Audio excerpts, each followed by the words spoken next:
Productions.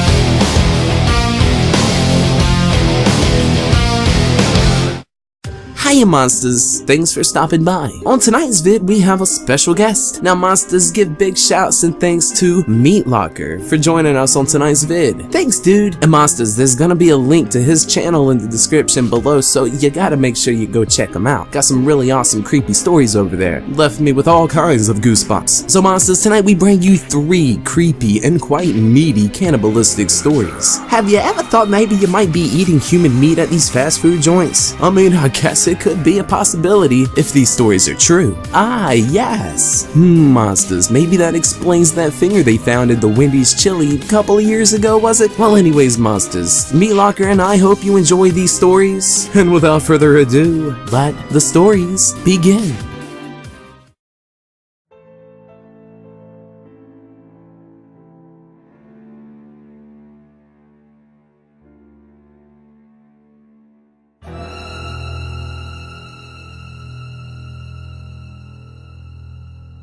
Farm to table. I've been selling ground meat and sausage made from the people I've killed to this hipster restaurant in the city. You know the type, ones with the term like locally sourced ingredients on every surface like it somehow makes their food taste good. Not that what I'm selling them tastes bad, mind you. They love it. Everyone does. They think they're getting some of that heritage breed pork from those pigs I've got in the yard. Well, they're not. Those little guys aren't for sale. The restaurants are buying and serving human remains. Let me guess. I'm a monster. Ooh, another madman killing innocent people, right? Another psychopath? Well, no. Maybe. Probably not. Well, here's the thing. It's not like I don't like people. I know everyone has hopes and dreams and blah blah blah. And I had hopes and dreams too. I had a butcher shop and loyal customers for 40 years. Then all the kids started moving in. White kids, just out of college. Kids with jobs in technology or some other abstract shit that pays an ungodly amount of money. 5 times what everyone else in our neighborhoods were making. And kids without a care in the world for the generations of culture they were trampling on. Rents went up fast. Our neighborhoods changed fast. Family businesses that had been operating for years couldn't afford to stay there anymore and were forced to shut down. After just 10 years, the city was nothing like it had been. Gentrification was the word that kept getting thrown around. People talked about it like it was a good thing. I was lucky. I had a nest egg saved up and didn't even try to keep paying the rent as it skyrocketed. I saw where it was all going. I closed the shutters on my shop, bought some land upstate, had the foresight to acquire some more hogs before they became popular and expensive, and started my little company.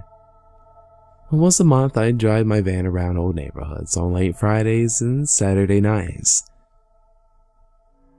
I'd invite the stumbling, drunken kids to get in for a ride, then hit them over the head, and head back to the farm. Easy peasy.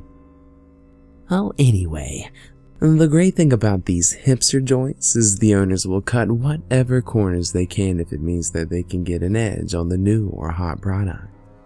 What does that mean for me?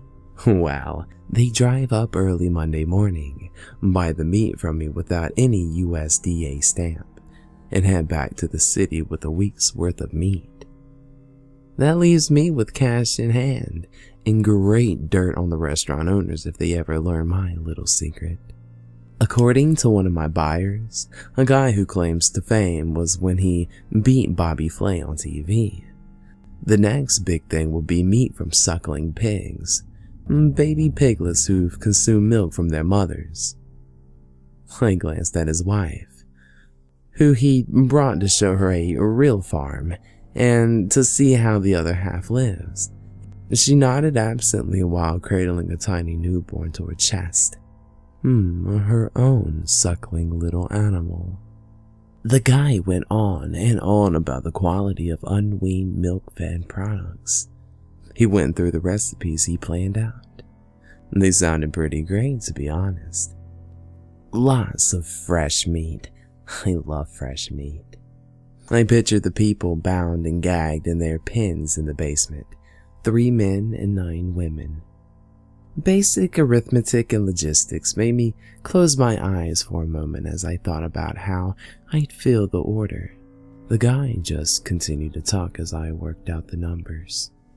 Well, I'd be happy to pay you in advance for not only the product, but for all exclusive rights, he told me. He strolled around the pig pens as his wife worried aloud about whether the baby could get sick from the smell. 11 months, I announced. The guy smiled. Apparently, he expected a year or more. I shook his weak, uncalloused hand, nodded at his politely smiling wife, and patted the infant on his little pink head. They drove off in their Volvo, leaving me with a bag of cash. Once they were long gone, I headed down to the basement. I thought about the orders I had to fill over the next few months.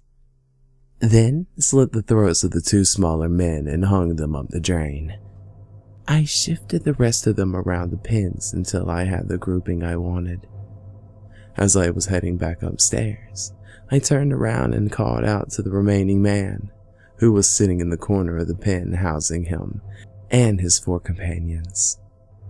You better start soon, buddy. Your children are my future.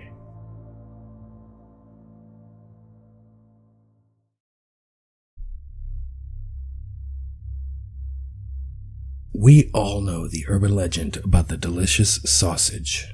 It's pretty stupid, I know.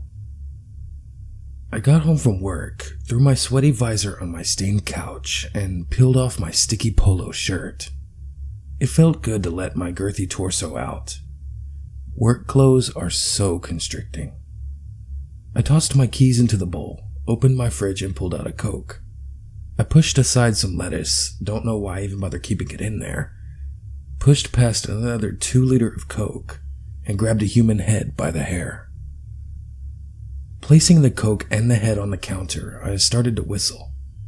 I plopped in some ice, poured a tall, fizzy glass of pop, and pulled out a butcher knife. I sliced several layers of meat off the cheek. I chuckled. The head still looked a little shocked, like it was saying, "What are you doing, man?" I laughed aloud at that. I put the butcher knife down, then grabbed the head's lips and moved them around, mocking speech on its behalf. "Why are you chopping me up, man?" I responded to this with an equally silly voice. "Because the people think you're delicious," I said in a ridiculous falsetto. I laughed again. If you want to know one thing about me, it's that I'm funny. That's probably my most distinctive characteristic.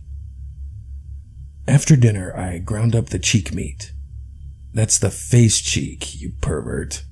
I used the ass cheek last week. That rhymed. See? I told you I'm funny. I dropped the meat into the grinder, sprinkled in my secret blend of spices. Hint, I'm a sucker for paprika. And cranked out some pretty nice looking ground beef. I wrapped it up in butcher paper, placed it in the fridge, and poured myself another Coke. Man, I do love Coke. I had been at work for nearly an hour before opening. I am the manager after all. Plus, it was the only way to replace the beef patties with my homemade ones before anyone else gets there. I've snuck in 1,913 of them so far, and no one has noticed. Most of my crew is already in place, except for Jerry. That jerk is so irresponsible. I run a pretty tight ship, so we're ready to go before the first customer steps inside. We all know that urban legend about the delicious sausage, I think, as my special patties sizzle on the grill. And it's so stupid. The problem with the butcher in that story is that he uses the meat at his own shop. It's hard to hide where the meat is going when you're the only one selling it. It's so much easier to slip it in at a restaurant where there are thousands of other restaurants just like it. A place where no one will ever know exactly which one is the spot with my special ground beef, even though I'm telling you about it right now. The door chimes as the first customer of the day walks in. It's a 20-something woman with her young son excitedly jumping up and down in anticipation of his meal. She smiles at me. I smile back and give my standard greeting. Welcome to McDonald's.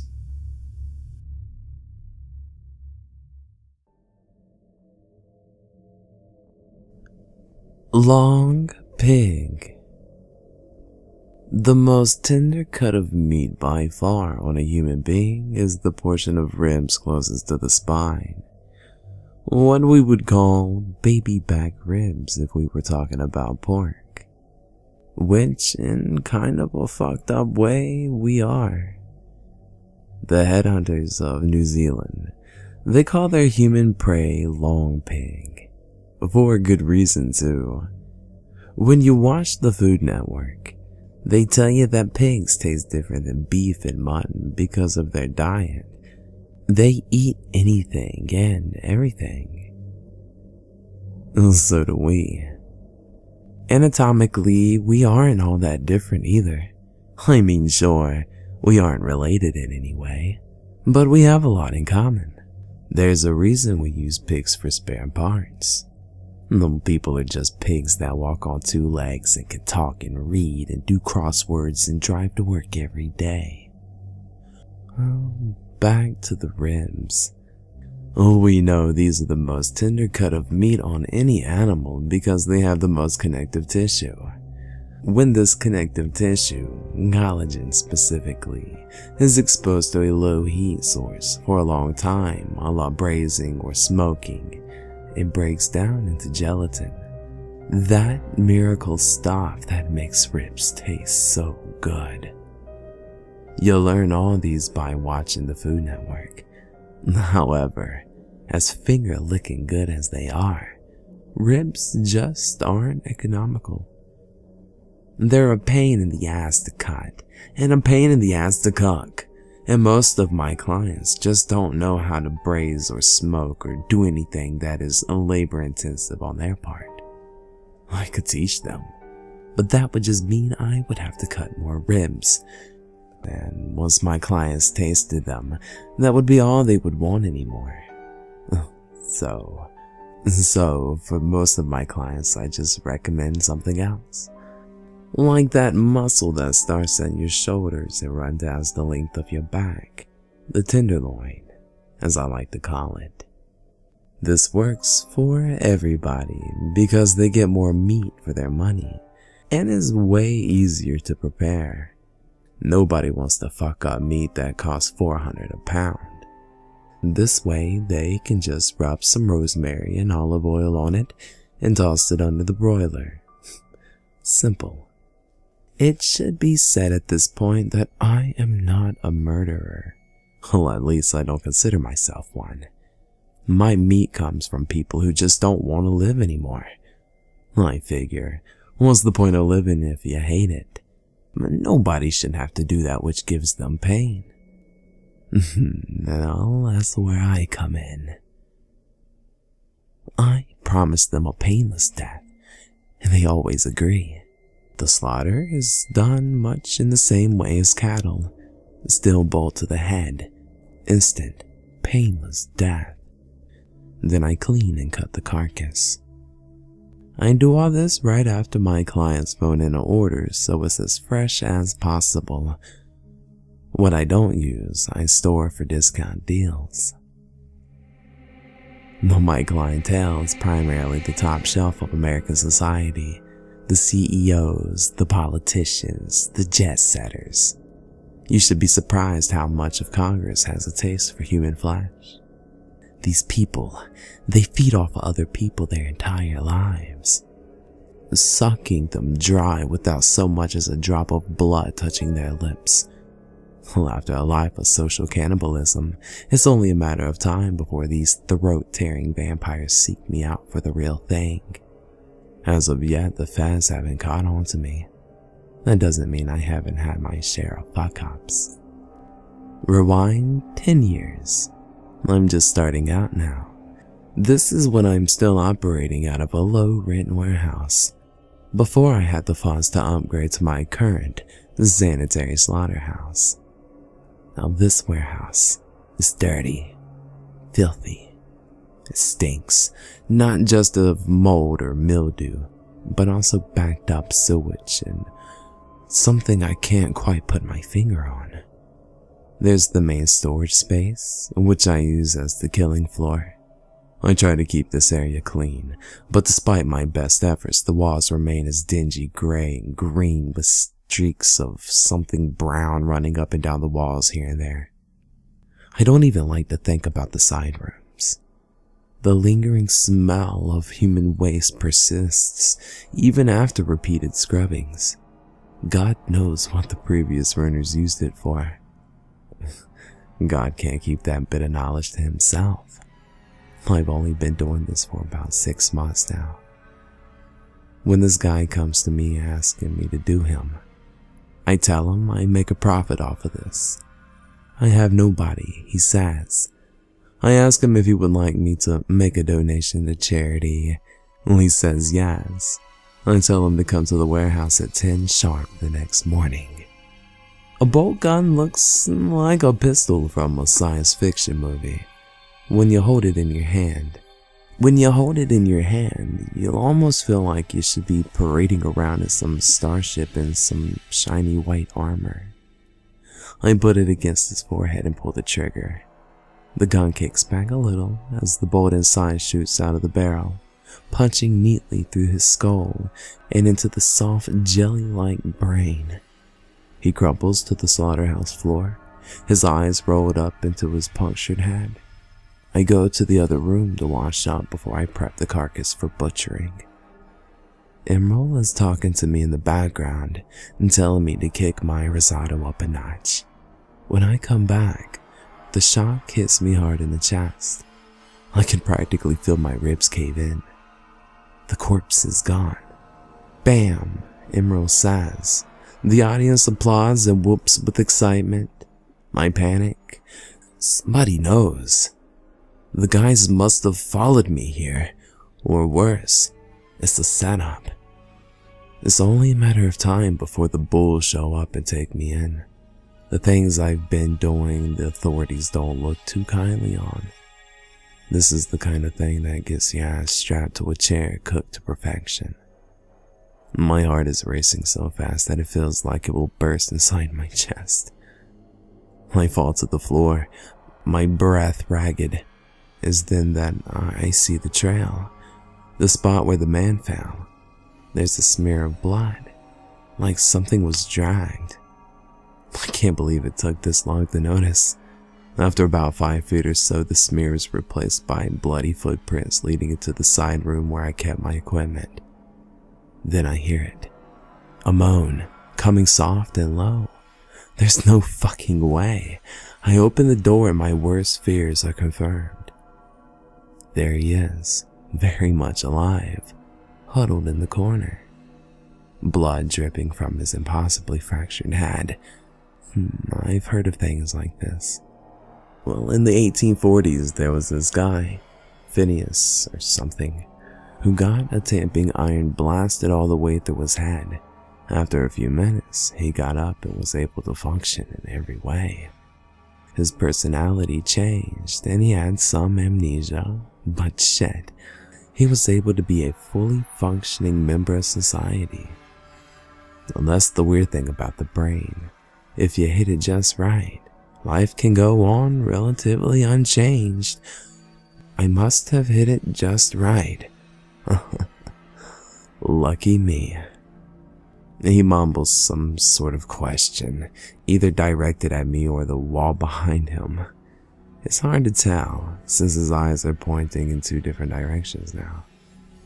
All the while he's clutching his forehead, holding his brains in. "What the fuck?" he says, blood running down his face. The room smells worse than ever. I realize he shit himself. He looks at me, taking me in, studying me. It's then he notices the blood on my apron and the stormtrooper bolt gun clipped to my belt. A moment of thought, then it clicks. Lift off. He screams. His words are becoming more coherent. In the fog, all I hear is the phrase, "motherfucker," being repeated profusely. He lurches to his feet and stumbles towards me, reaching out with both hands, exposing his glistening wound like a third eye. Well, at this point, I'm backpedaling, yammering, trying to tell him that he came to me. But nothing is coming out. As he hurls accusations at me, all I can think about is how hard the hammer is going to come down on me.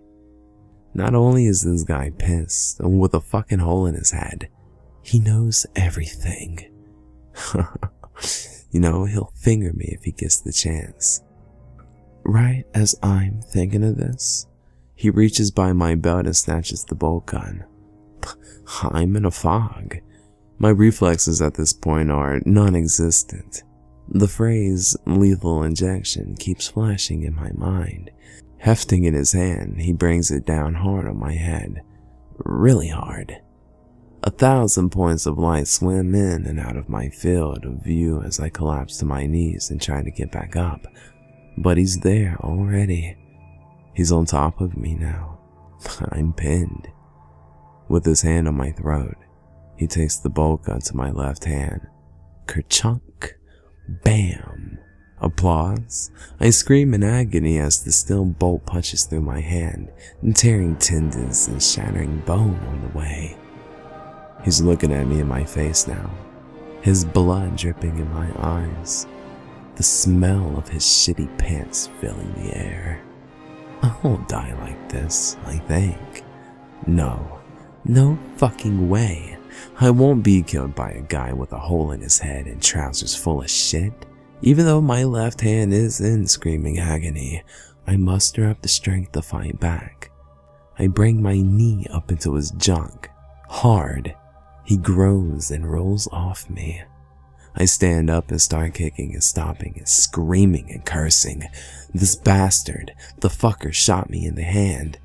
No, never mind, I punched a hole in his brain. This is about me now. The adrenaline is coursing through my veins. Like a fine red mist of rage and hate has descended over me. I can't even feel the pain in my hand anymore. I'm too much in the moment.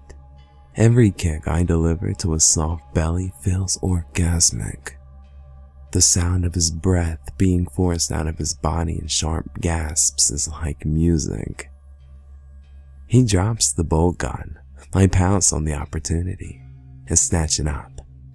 He freezes and knows what's coming next. Chunk, chunk, chunk. I keep pulling the trigger. Really, just one would have done the trick, but I keep on squeezing. Chunk, chunk, chunk. His foot is twitching, really jerking around, like he's doing some crazy soft shoe routine of his own free will. And all that's left of his face is what looks like a pile of cherry cobbler on the floor. I drag the body back out onto the killing floor, and I have to do this one-handed, given that the pain is returning in my broken, bleeding hand, and is doing so with vengeance. I tear a strip off of my apron and fashion a makeshift bandage, at least until I can get to the doctor. Who knows what I'll tell the hospital? I'll call my clients and tell them that their roast will be ready tomorrow. Like I said before, I'm not a murderer. And that guy, well, it was him or me. It was self-defense. Really it was. Why he suddenly wanted to live, I don't know. Maybe it was that first bolt to the head. It must have done something, rearranging things, and cured him of his incurable depression. Who knows? In any business, you can accept a snafu.